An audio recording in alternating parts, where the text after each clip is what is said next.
জয় শান্তপতি। আজকে একটু সময় পেলাম, তো আমরা দুইজন মিলে একটা ভজন গাওয়ার চেষ্টা করব। জয় শান্তপতি।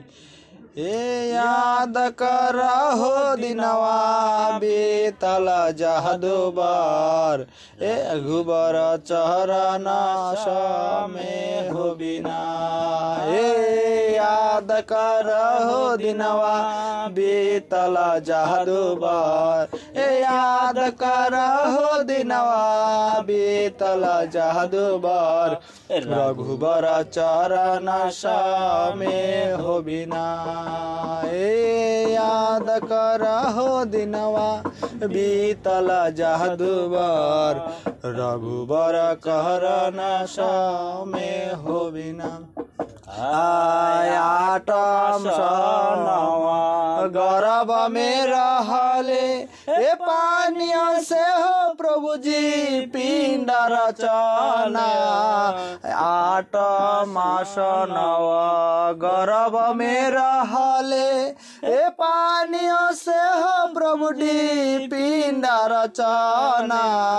ए उनके आहार प्रभु जी आप पहुँचले, ए उनके आहार प्रभु जी आप पहुँचले। मनवा में तेहनी गम राखना। ए याद करहो दिनवा बीतल जहदुबर, ए याद करहो दिनवा बीतल जहदुबर, रघुबर चरण में हो बिना। केउरनी माया बिटरले, एताही के रहे घरे अपना। केउरनी माया बिटरले, एताही के घरे रहे अपना। ए 10 दुआरिया जमुआ घेरी के रे आइले, ए 10 दुआरिया जमुआ घेरी के रे आइले। मनवा में तेनी गम राखना।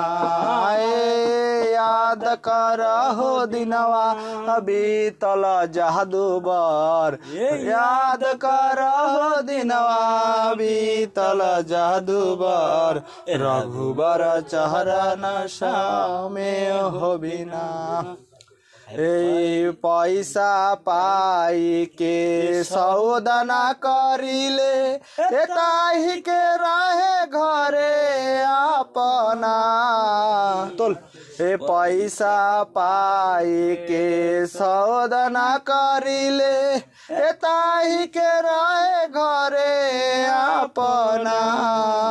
हे शिव नारायण गुरु कहे समझले, ए बाबा नारायण गुरु कहे समझले। मनवा में तेने गम राखना। याद करहो दिनवा बीतल जहदुबर, याद करहो दिनवा बीतल जहदुबर, रघुबर चरण में हो बिना। জয় শান্তপতি। ভুল ত্রুটি মার্জনীয়, আমরা না দেখে গেলাম, জানি না কেমন হয়েছে।